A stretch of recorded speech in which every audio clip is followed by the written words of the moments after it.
Vale, ya está grabando. Perfecto. Bienvenidos a todos a este webinar. Vamos a hablar el día de hoy sobre dispositivos médicos y los pasos para su exportación.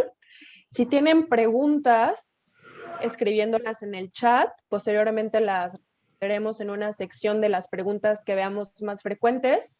Y de igual manera podemos estar respondiendo en el chat si hay preguntas como rápidas, igual las vamos. Perfecto, el contenido de este webinar a grandes rasgos se va a dividir en qué es un dispositivo médico, el registro de establecimiento, registro de productos, cómo clasificar un producto, posteriormente las clasificaciones de dispositivos médicos, clase 1, clase 2, clase 3, luego la regulación que ha habido durante pandemia y posteriormente una sección especial para los respiradores en el 95. Muy bien, ¿qué es un dispositivo médico? La FDA define un dispositivo médico como un instrumento, aparato, implemento, máquina, artilugio, implante, reactivo in vitro u otro artículo que esté relacionado con un componente o accesorio que cumpla con 3 requisitos principales. Reconocidos en el Formulario Nacional, Oficial o Farmacopea en Estados Unidos, tiene que cumplir con estos 3. El número 2 lo resaltamos porque esto es lo que nos puede determinar principalmente que estamos hablando de un dispositivo médico, el cual es destinado a ser usado en el diagnóstico de enfermedades u otras condiciones, en la cura, mitigación, tratamiento o prevención de enfermedades, ya sea en el hombre u otros animales. Y posteriormente destinado a afectar la estructura o cualquier función del cuerpo del hombre que no logre sus propósitos principales previstos a través de la acción química. Esto ya es una definición tal vez un poco más técnica, pero nos podemos centrar principalmente en el segundo punto que nos va a determinar que realmente estamos hablando de un dispositivo médico. Muy bien, ¿qué es el registro de establecimiento? Pues prácticamente todos los establecimientos que participan tanto en producción como distribución de dispositivos médicos que estén destinados a ser distribuidos comercialmente en Estados Unidos tienen que tener un registro anual ante FDA. Esto es obligación. Este registro se va a realizar a través de un sistema que tiene la FDA que se llama Food and Drug Administration's Unified Registration and Listing System, conocido como FURLS, así son sus siglas. Entonces, esta base de datos nos va a servir para hacer el registro de establecimiento como nosotros productores o distribuidores. ¿Qué requisitos tenemos para un establecimiento que produzca dispositivos médicos? Tenemos que tener un cumplimiento con las Current Good Manufacturing Practices, las buenas prácticas de manufactura. Estas tienen que estar incluidas en nuestro sistema de calidad que se implemente en planta o en la compañía que estamos registrando.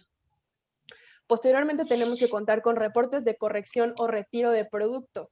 Esto sucede cuando se realiza tanto ajuste como modificación a algún dispositivo médico que previamente estaba atentando contra la salud. Entonces nosotros tenemos acciones como correctivas o de retiro de ese dispositivo médico. Posteriormente, informe de eventos adversos. Esto a grandes rasgos es tener un sistema de recepción y manejo de reporte de incidentes. Nosotros como fabricantes tenemos que estar comunicando directamente a FDA estos reportes cuando tengamos eventos adversos en nuestra planta. Y por último, pues contar con un sistema de trazabilidad, ¿no? Tener siempre en cuenta el seguimiento del dispositivo, todos los pasos que ha recorrido y pues va muy de la mano con un reporte de corrección o retiro. Aquí muy bien, nada más puedes regresar una diapositiva, Fer. Nada más me gustaría aquí resaltar que para la FDA es muy importante la trazabilidad. Para ellos, la comunicación, o sea, hay 2 puntos claves para FDA. La comunicación con el consumidor y la trazabilidad. Entonces, todos estos registros tienen como propósito que FDA conozca ese proceso y quién está manipulando los dispositivos, de dónde surge y cuál es la cadena que sigue el dispositivo médico. Porque así como es como muy obvio en alimentos, ¿no? Que cuando sucede algún incidente, entonces podemos trazar hacia atrás dónde se originó y corregir el problema real, ¿no? No tanto vamos a responsabilidades, sino el tema aquí es seguridad y asegurar o certificar que podemos contar o ofrecer seguridad a los consumidores. Perfecto. Pues para cada establecimiento, FDA nos pide tener una tarifa anual, se le conoce fee. Entonces, FDA nos pide a nosotros como Medical Device Establishment, como establecimiento productor de dispositivos médicos, tenemos que pagar una tarifa anual y esta va a irse modificando dependiendo del año. Entonces, este pago se realiza en una plataforma conocida como Device Facility User Fee. Entonces, tenemos que realizar primero el pago aquí, posteriormente se hace el registro de establecimiento, ya los pasos posteriores que estaremos mencionando. Este pago que se hace a FDA se hace directamente a una cuenta que ellos proporcionan, tenemos que hacer un usuario y es una plataforma distinta a la de Fools que había mencionado anteriormente, entonces hacemos previamente este pago en una plataforma distinta y ya podemos seguir con el procedimiento normal. Muy bien. Para el registro de producto, también conocido como listing ante la FDA, primero es importante determinar la clasificación de nuestro dispositivo. Si recuerdan, en la definición de dispositivo médico podemos ir desde un marcapasos hasta un cubrebocas, hasta un implante de órgano, o sea, todo eso puede ser conocido como un dispositivo médico. Entonces, primero tenemos que clasificar nuestro dispositivo. A qué código de producto pertenece, qué intención de uso, lo cual estaremos mencionando en las siguientes diapositivas. Entonces, primero tenemos que determinar la clasificación del dispositivo que queremos comercializar en Estados Unidos. El listado de producto o registro de producto también se va a realizar en la misma base de datos Fools, donde hacemos el registro de establecimiento. ¿Cómo se llama? El lineamiento. Cambió el lineamiento. Pero entonces, ¿nos ayudas, por favor, con tu micrófono? Pues nosotros no podemos hacer nada contra eso, ¿no? O sea, nosotros le mandamos... Pero encontraste soluciones, ¿no? Pero espera. Listo, Fer, continúa. ¿Ya? Gracias, Ira. Muy bien. Entonces, es importante saber quiénes deben de registrarse como establecimiento y listar productos, porque hay excepciones. Entonces, ¿quiénes deben de registrarse como establecimiento y aparte hacer registro de productos? Productores o productores extranjeros.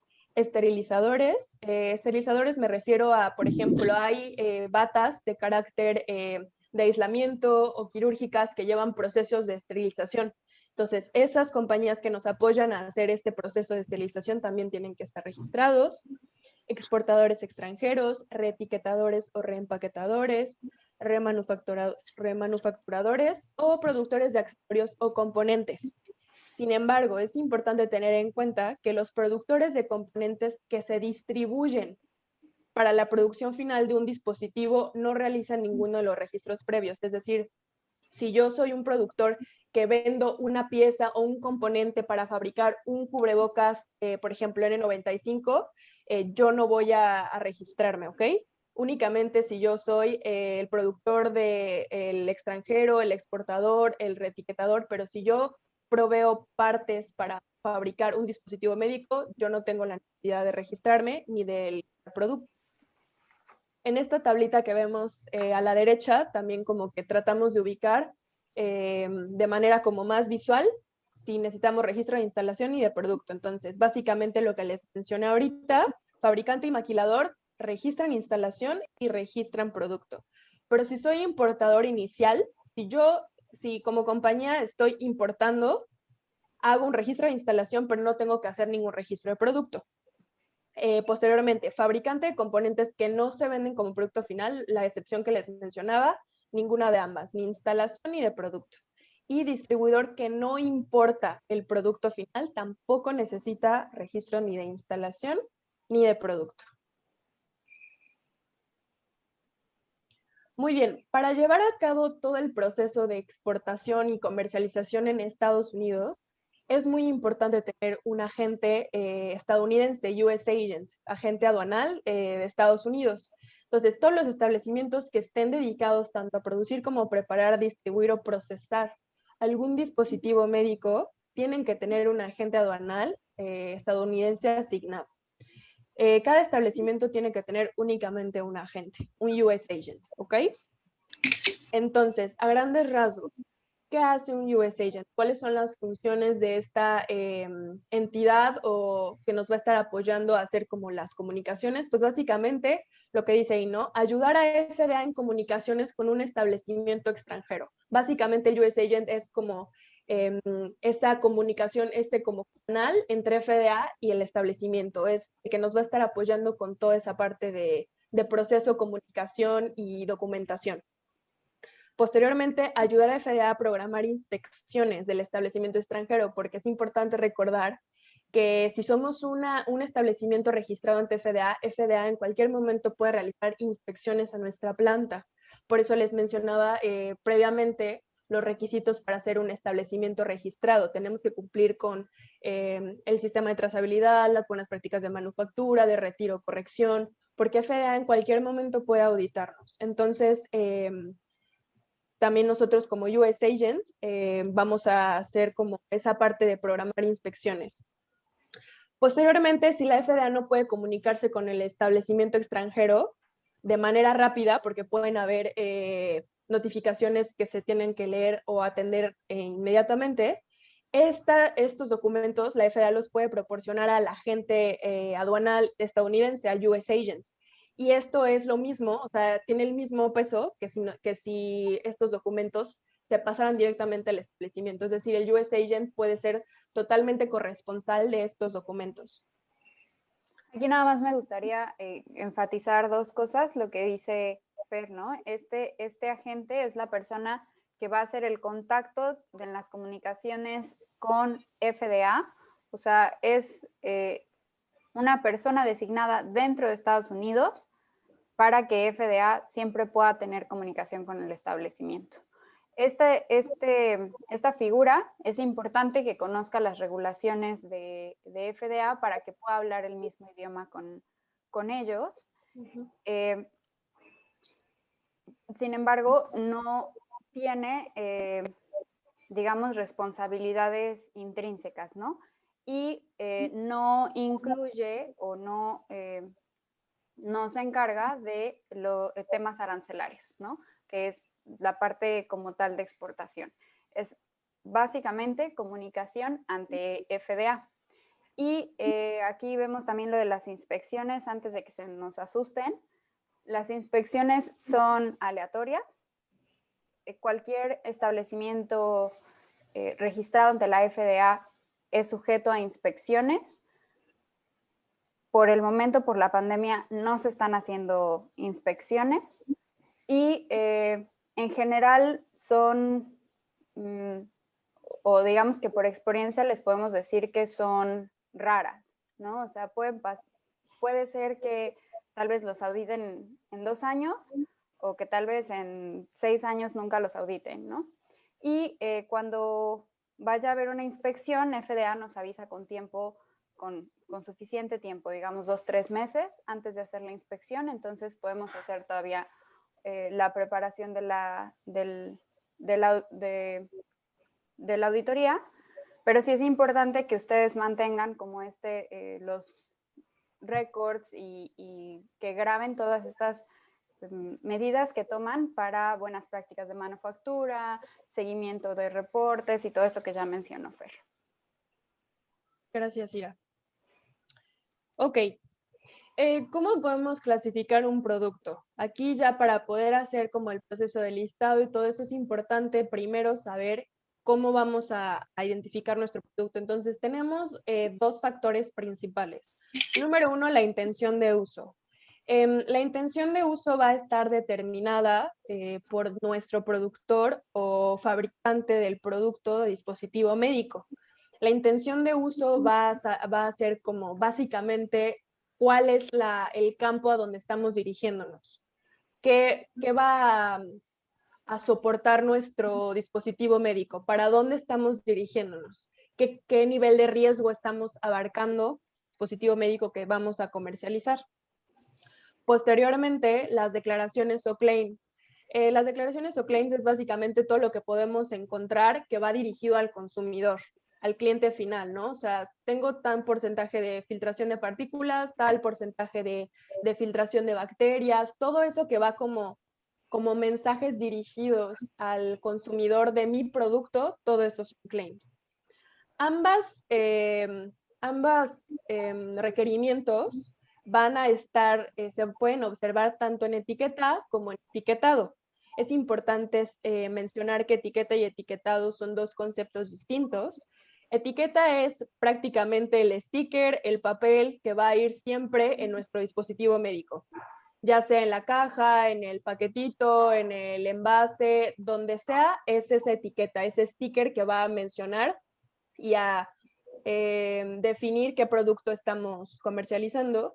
Y el etiquetado es todo lo que corresponde, que va dirigido al consumidor. Puede ser incluso todo lo que nosotros mencionamos en redes sociales, en mercadotecnia, todo lo que estamos nosotros dirigiendo hacia el consumidor, toda esa parte es considerada como etiquetado. Entonces, tanto intención de uso como declaraciones y claims van a estar prácticamente plasmadas tanto en etiqueta como etiquetado, y ahí es donde nosotros clasificaríamos nuestro producto, qué estamos queriendo vender, con qué intención de uso queremos vender nuestro dispositivo y qué estamos diciendo que hace. Aquí abajo pusimos 4 como puntos clave que pueden como ayudarnos a diferenciar de una clasificación a otra. Por ejemplo, si nosotros decimos que tenemos cierto porcentaje de filtración de partículas, nuestro dispositivo puede pasar de clase 1 a clase 2, dependiendo de si estamos nosotros diciendo que hacen algo, que hace un trabajo como más allá. Estamos haciendo una declaración del producto. Igual si nosotros decimos que hay enfermedades o bacterias específicas que puede atacar nuestro dispositivo, también, si es antibacterial o antiviral y si es de uso quirúrgico. Todo esto puede ser algún factor determinante que nos pueda pasar de una clase a otra. ¿Okay? Entonces es muy importante tener en cuenta estos factores para hacer como la determinación y la clasificación del producto que queremos comercializar. Aquí, esta parte, digo, para todos los que ya están en este negocio, seguro sabrán que es la parte más compleja, es donde siempre nos atoramos, porque normalmente el cliente tiene requerimientos sobre esta parte, ¿no? Y sus requerimientos suelen resultar en complicaciones en cuestión de regulación, ¿no? En regulaciones más complejas. Entonces, sí es importante que tengamos cuidado y que durante la negociación con nuestros clientes, o sea, con el cliente final, ya sea un retailer, un hospital o quien esté del otro lado, que tengamos en cuenta que es lo que vamos a prometer del producto va a impactar directamente en la regulación a la que estamos sujetos. Entonces, si nosotros decimos, bueno, es que yo te doy lo mismo que fulanito de tal, ¿no? Y mi caja se va a ver igual. Y entonces la otra caja dice, trae el porcentaje de filtración de partículas. Eso hace, y ahorita lo vamos a ver más adelante, que nuestro producto pase de clasificación 1 a clasificación 2, lo cual puede significar tiempo y dinero. Entonces hay que tener muy en cuenta, o es importante que ustedes tengan en cuenta, que la clasificación del producto la determinan ustedes, ya sea su cliente, el que hace la especificación del producto, el fabricante, pero no la hace FDA. Ustedes clasifican a su producto de acuerdo con lo que ustedes le prometen al consumidor en sus intenciones de uso y en sus declaraciones. Y también algo que casi no se menciona, pero que es bien importante, es que todo lo que ustedes utilicen, todos los medios que ustedes utilizan para comunicarse con el consumidor son auditables por FDA.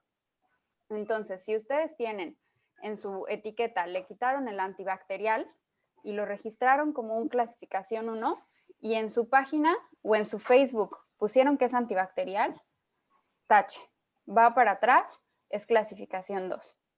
Entonces, sí es importante que vean la película completa porque FDA está viendo la película completa. No sé si hasta acá tengamos alguna duda, si tengan, ya pasamos por lo que es el registro de instalación y el registro de producto. Entonces vamos a seguir con clasificaciones de producto, cómo se clasifican y qué regulación es la que vamos a tener. Entonces no sé si tengan alguna duda hasta acá, por favor pueden utilizar el chat o pueden levantar la mano.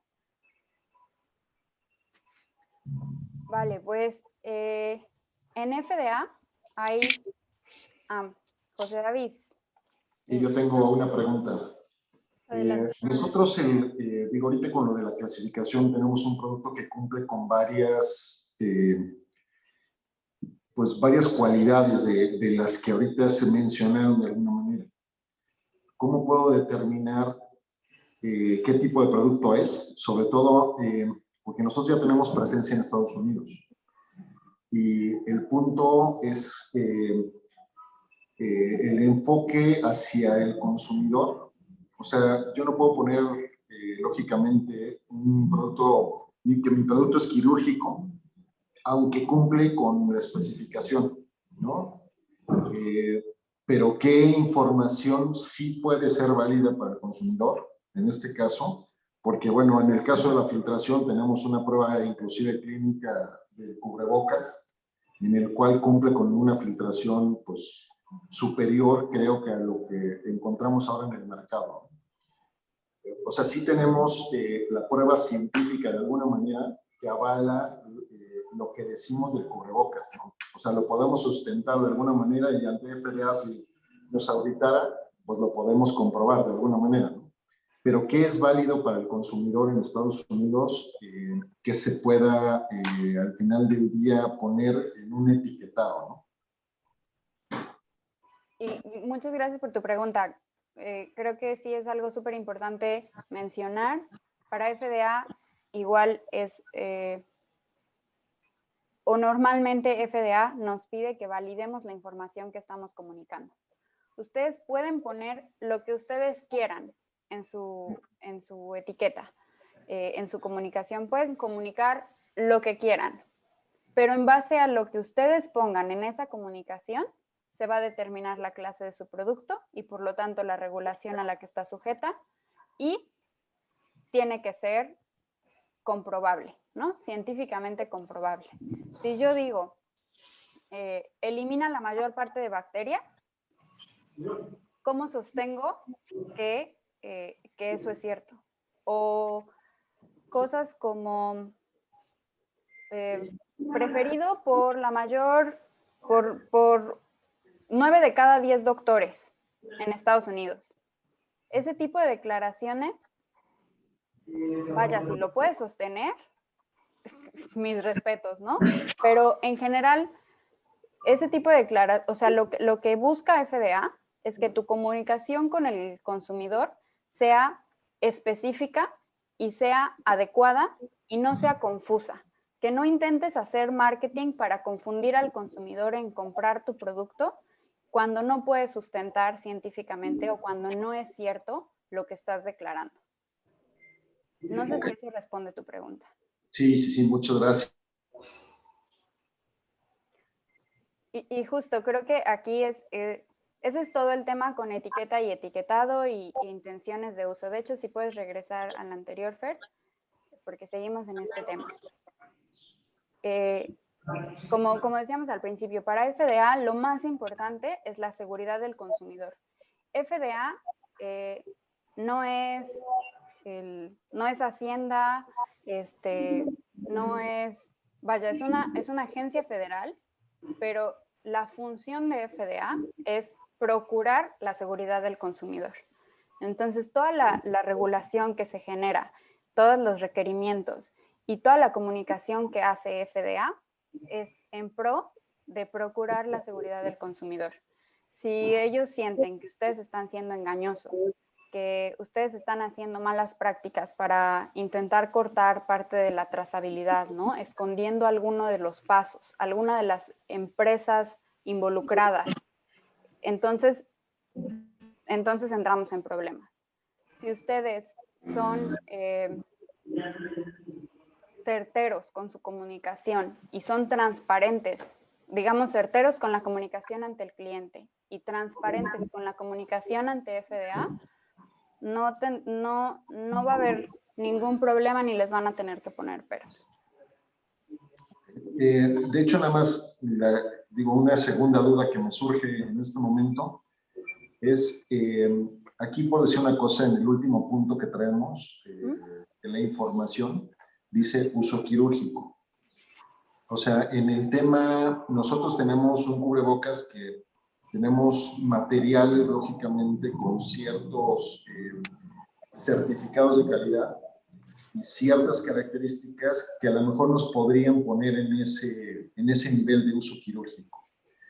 El punto es que de acuerdo a la información que contamos hasta ahorita, nosotros no podemos comercializarlo en un hospital o con un grupo médico de alguna manera para uso quirúrgico. Que, o sea, a lo mejor digo, va a venir esta información más adelante, pero me adelanto un poco con la pregunta. ¿Qué se necesitaría para llegar a este punto? Sí, perfecto. Creo que vamos a cubrir, como dices, la pregunta más adelante. Entonces, si quieres, aguantamos la pregunta. Y nada más decir que estos 4 puntos que ponemos aquí, sí los pueden poner en su caja o en su etiqueta. Lo único que va a suceder es que normalmente son la diferencia entre una clasificación y otra. Y ahorita les explico cuáles son las diferencias entre las categorías para que ustedes puedan pues decidir, ¿no? Con mayor conciencia de lo que va a pasar si deciden por una clasificación o por otra, ¿no? Gracias. Bueno, ante FDA tenemos 3 clasificaciones. Los productos, todos los productos, los dispositivos médicos caen dentro de una de estas 3 clasificaciones. ¿En qué se basan las clasificaciones? En el nivel de riesgo al que está expuesto el consumidor, la persona en que está utilizando el dispositivo médico. Por ejemplo, los clase 1 o en clase 1 tenemos productos como batas de paciente, ¿no? La batita que te prestan, que te van a tomar una radiografía, entonces te prestan una batita. Eso pues realmente no estás expuesto a ningún contagio, no estás expuesto a mayor riesgo, ¿no? Entonces esa bata pues tiene requerimientos básicos y entonces es una clasificación 1 sujeta a una específica regulación. Tenemos los clase 2 que son un riesgo un poco más alto, ¿no? En esta clasificación, como mencionabas, tenemos los dispositivos de uso quirúrgico, por ejemplo, porque entonces doctor y paciente están expuestos a sangre, por ejemplo, ¿no? A fluidos que pueden contagiarlos de algunas otras enfermedades. Entonces, son dispositivos más delicados. Entre estos dos, hay ciertos dispositivos que se encuentran como no clasificados. Esto significa que FDA sigue investigando lo que representa este dispositivo o lo deja un poco abierto para poder moverse en este producto. Entonces, los productos que estén como no clasificados, normalmente lo que sucede es que los registramos y entonces a la hora de registrarlo, FDA podría requerirnos alguna información adicional. Y por último tenemos los clase 3, que son riesgos directos, ¿no? En esta clasificación tenemos, por ejemplo, implantes. Dispositivos que van dentro del cuerpo humano, ya es un riesgo directo a la salud y por lo tanto la regulación es mucho más estricta, ¿no? Aquí, esta parte de los niveles es algo que nos pasa muchísimo y que nos confunde muchísimo. En el mercado escuchamos que si nivel 1, nivel 2, nivel 3, y normalmente los clientes nos piden nivel 1, nivel 2, nivel 3. Que si la bata nivel 3, el cubrebocas nivel 2, ¿no? Pero son cosas completamente diferentes. la clasificación de FDA solamente son clase 1, 2 y 3.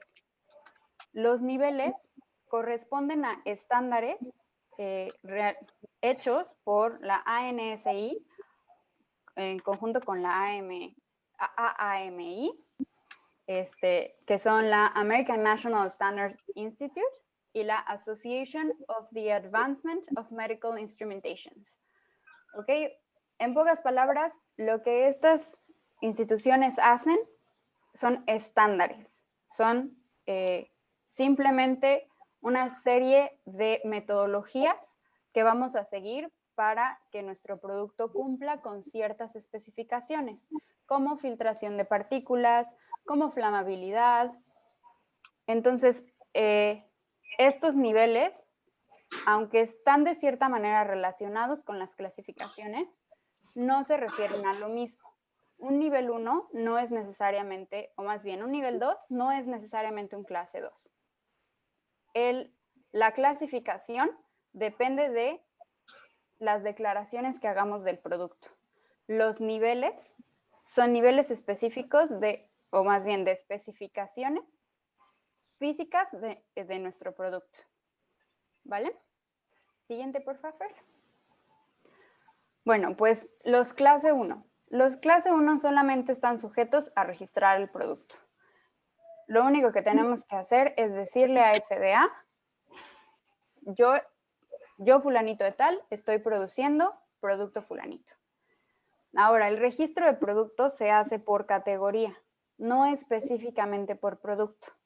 Lo que hacemos es, yo compañía, estoy produciendo cubrebocas tricapa, ¿no? O cubrebocas con tal intención de uso. Si yo hago uno azul y uno verde y uno con loops y otro con elástico y son la misma clasificación, entonces hago nada más un registro. No tengo que registrar cada uno de mis productos a la venta, sino en específico la categoría que voy a estar produciendo, distribuyendo o importando. Los clase 1 tienen como intención de uso normalmente general, o sea, son para el público, ¿no? Ahorita lo más común son los cubrebocas que estamos utilizando todos para salir de nuestra casa. Ese tipo de cubrebocas son clase 1 porque realmente no estamos expuestos o no estamos intentando mitigar un riesgo elevado. Y en cuestión de especificación, normalmente son niveles 1 y 2, porque pues no necesitas una flamabilidad muy alta o una resistencia a los líquidos muy alta cuando el riesgo es mínimo.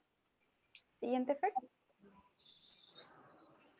Los clase 2 ahora tienen un requisito adicional.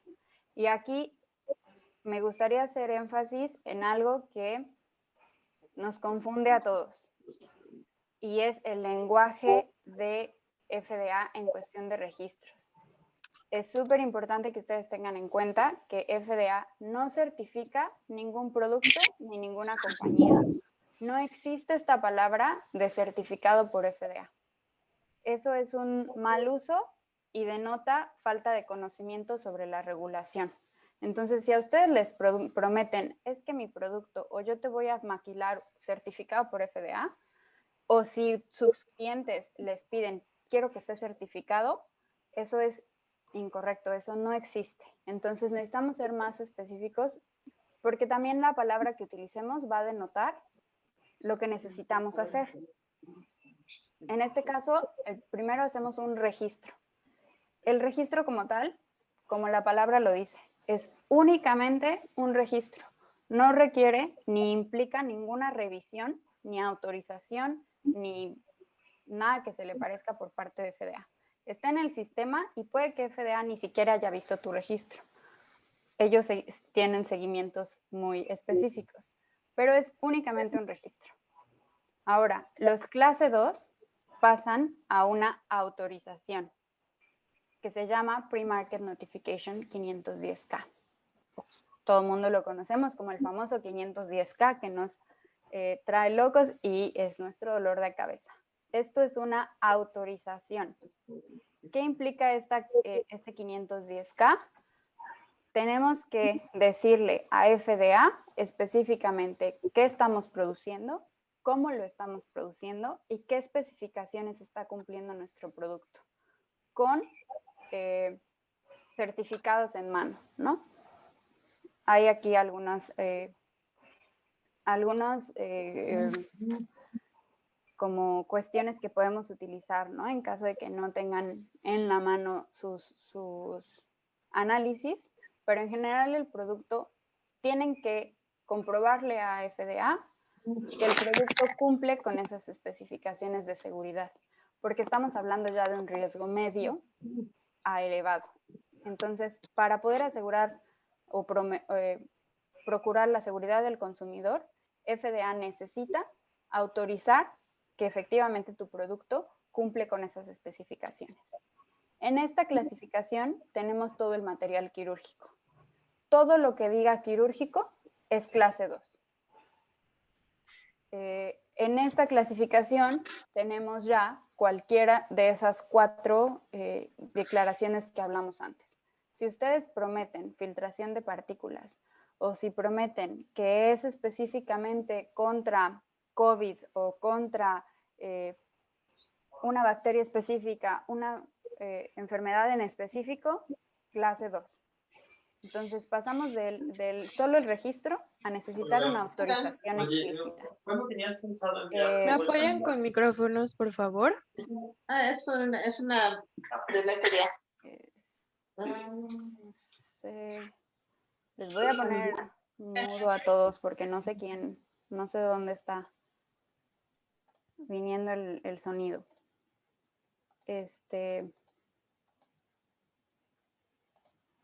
Vale. Se me fue la onda. Normalmente las declaraciones, normalmente escuchamos, ¿no? Que la competencia tiene declaración de partículas, tiene agente antimicrobial, tiene todas estas declaraciones que le copiamos al marketing del vecino, normalmente nos hacen caer en el 510K. El problema con el 510K, y tampoco es cosa del otro mundo, es algo muy posible y es algo que les va a abrir muchísimas puertas con los clientes, pero el tema con 510K es que es una aprobación que toma alrededor de 90 días, solamente la autorización como tal toma alrededor de 90 días en la FDA y cuesta este año $12,500, ¿no? Entonces, si ustedes se sientan con un cliente y están hablando de cubrebocas para uso general, ¿no? Que se venden en Costco, por ejemplo, y le prometen que su caja va a decir filtración, porcentaje de filtración de partículas, tal vez eso no se pueda, porque entonces para que eso pase necesitan registrarlo como clase 2 y tener una autorización 510K. Entonces aquí es bien importante que ustedes tengan en cuenta que este tipo de declaraciones y de intención de uso los van a ser sujetos a un 510K, ¿no? Y en cuestión de especificación estamos hablando normalmente de niveles 1, 2 y 3. Como decimos, es bien diferente la clasificación y los niveles, ¿va? Siguiente diapositiva, Fer, por favor. José David, ¿tienes alguna duda? ¿O dejaste tu manita alzada? Perdón, sí, es que sí sigo teniendo una duda. Adelante. Si yo vuelvo al etiquetado de nueva cuenta y ahorita con esta nueva información, nosotros en la caja que tenemos en Estados Unidos tenemos información de que tenemos cierta cantidad de filtración, avalado lógicamente por esa información científica que les comentaba. Y tenemos también que es una prueba específica que se hizo para el COVID, para el COV-SARS-2. El punto, esto me pondría ante FDA en esta clasificación 2 y tendría que hacer alguna cuestión ante FDA, porque digo, ya se está comercializando de esa manera, o sea, digo, a lo mejor puede venir algo contraproducente para nosotros, ¿no? Y por eso la pregunta, ¿no? Ok, sí, súper importante, súper válida tu pregunta. Me parece que la voy a contestar un poquito más adelante, entonces si quieres la aguantamos un poquito. ¿Va? Gracias. Vale, pues los clase 3 son riesgos directos a la salud, como ya lo comentamos, ¿no? Aquí lo que necesitamos es registro de producto y ya estamos hablando entonces de una aprobación. Regreso a la parte del uso de la palabra correcta. Primero tenemos un registro en clase 1, en clase 2 tenemos una autorización y en clase 3 tenemos una aprobación. Ya en esta clase, FDA te hace ya es muy específico en lo que te pide y es muy estricto cómo revisa tu documentación, precisamente porque es un riesgo directo a la salud. Entonces, este tipo de productos sí tienen una aprobación directa de FDA. O sea, FDA dice, yo avalo, ¿no? Tal vez avalo es una palabra fuerte, ¿no? Pero yo apruebo que este producto cumple con los requisitos. Y bueno, están sujetos, o sea, toda esta parte del PMA viene con toda una serie de requisitos de fabricación y de trazabilidad y de registro. Y es difícil que caigamos en estos productos, por lo menos con las compañías que tenemos en el momento en la línea. Entonces, bueno, lo vamos a pasar. Siguiente, por favor. Ahora, lo que acabamos de hablar es la regulación específica normal de FDA, pero en el momento en el que se declaró en los Estados Unidos una pandemia y una situación de emergencia, la FDA tomó medidas regulatorias para facilitar el abasto de ciertos dispositivos médicos, como son cubrebocas, batas, guantes, ¿no? Para que Estados Unidos pueda tener, y en específico el personal médico, pueda tener los productos necesarios, ¿no? Que cumplan con esta parte de seguridad.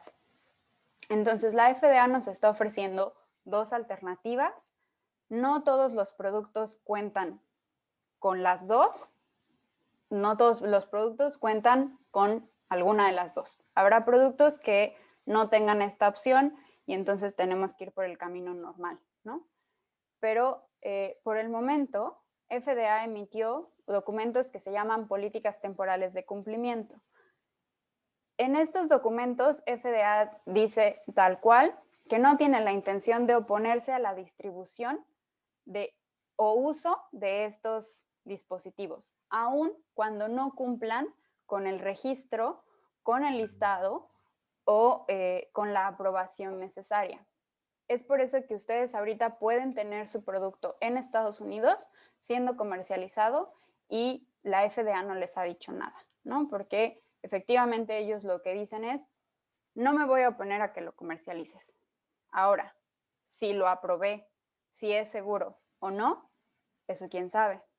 Entonces, lo único es, yo no te voy a decir nada por el momento, durante la pandemia, si tú estás comercializando un producto que no cumple. Digamos que es como ya responsabilidad del consumidor. Entonces, lo que hace FDA es lanza este documento y lanza comunicación hacia el consumidor diciendo, aguas, sobre todo prefiere o dale prioridad al uso de los productos que sí tengan aprobaciones, que sí tengan autorizaciones y que sí estén registrados, ¿no? Entonces, muchas veces, para entrar a un mercado de un cubrebocas general, ¿no? General al público, podemos hacerlo a través de estas políticas temporales. Si queremos tratar ya tal vez con un hospital, hace tiempo me decía un cliente con la milicia, ¿no? Quiere servirle productos a la milicia. Este tipo de clientes dicen, a mí no me importa que FDA no esté regulando en este momento, yo quiero una aprobación directa de FDA, ¿no? O la autorización necesaria. Entonces, el mismo cliente nos va a determinar, o la negociación que tengamos con el cliente en este momento va a determinar por cuál de estos caminos vamos. Otra de las opciones que tenemos son las autorizaciones de uso de emergencia. Esta es, como tal, de nuevo la palabra, ¿no? Es una autorización de uso de emergencia. Lo que hace FDA es revisar tu información de manera rápida y expedita para autorizar que comercialices tu producto y decirle al consumidor, vale, yo revisé la información y el producto cumple, ¿no? No es una aprobación y no es una autorización, digamos, no, general, ¿no? Tan específica como lo es el camino normal, pero nos abre las puertas a, por el momento, tal vez saltarnos el 510K, ¿no? Miren, ya me dañé tus audífonos. En lo que podemos,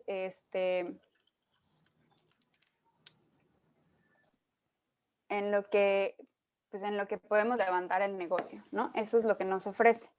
En las autorizaciones de uso de emergencia, me parece que lo puse en la siguiente diapositiva. ¿Puedes ver la siguiente diapositiva? Bueno, voy a tomar aquí el ejemplo, ¿no? Pero en las autorizaciones de uso de emergencia, lo que sucede es que FDA nos pide, digamos, el mínimo, ¿no? El mínimo de comprobaciones para certificar que nuestro producto cumple, ¿no? Entonces, bueno, estas son opciones que tenemos para presentar a los clientes y que ustedes deben tener muy en cuenta cuando entran a las negociaciones con los clientes, porque al final esa negociación entre empresas es lo que va a determinar el camino que vamos a tomar. El FDA como tal no cobra una cuota por ninguna de estas dos. Cobra una cuota directa por la autorización 510K y por la aprobación PMA. ¿Va? La siguiente, Fer. Y ya por último, no sé si alguno de ustedes esté en el tema de los respiradores N95, pero es importante mencionar que son, digamos, una clasificación completamente diferente a los cubrebocas plisados.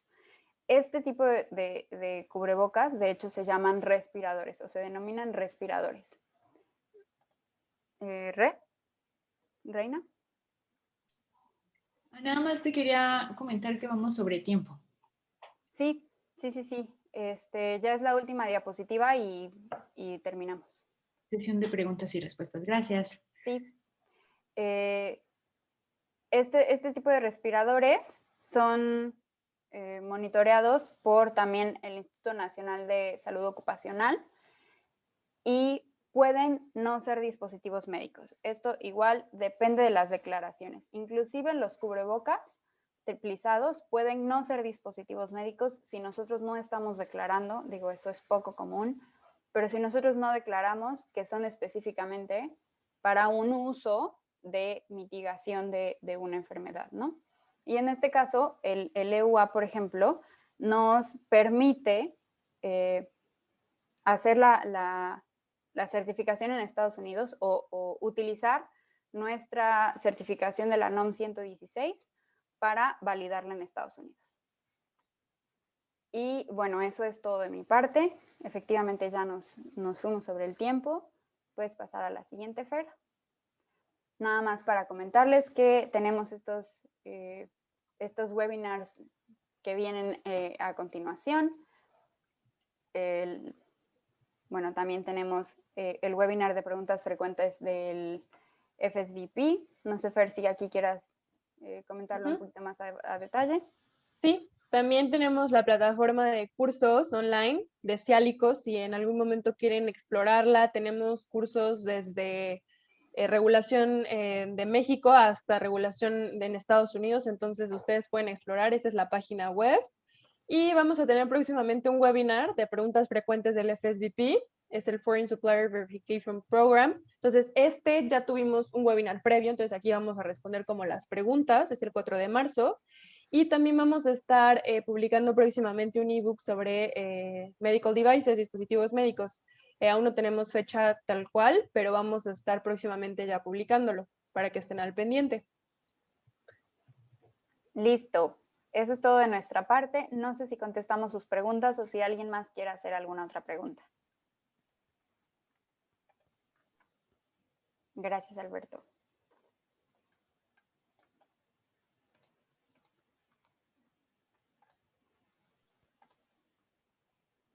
No sé, José David, si contestamos tu pregunta. Sí, creo que quedó ya resuelta mi pregunta. Muchas gracias. De verdad, me ilustró mucho toda esta información. Perfecto. ¿Alguien más tiene alguna duda?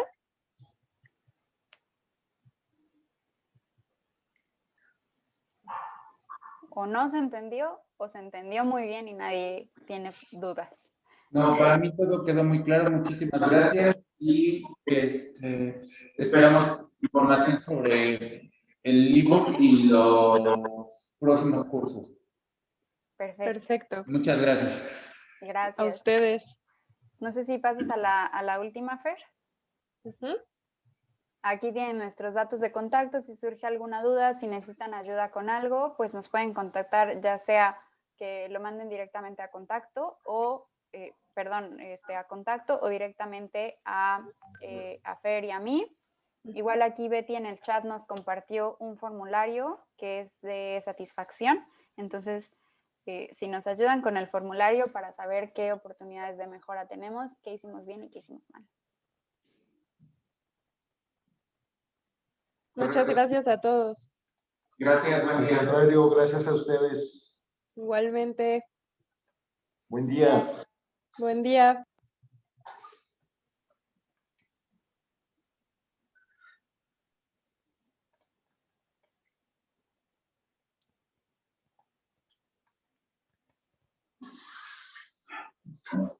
Prácticamente también sabes que entendí que si nosotros no le ponemos nada a la caja, no tendríamos ninguna obligación de estar registrados ante la FDA. Pero nosotros no le pusimos que, si le quisiéramos la filtración de partículas, si quisiéramos la parte de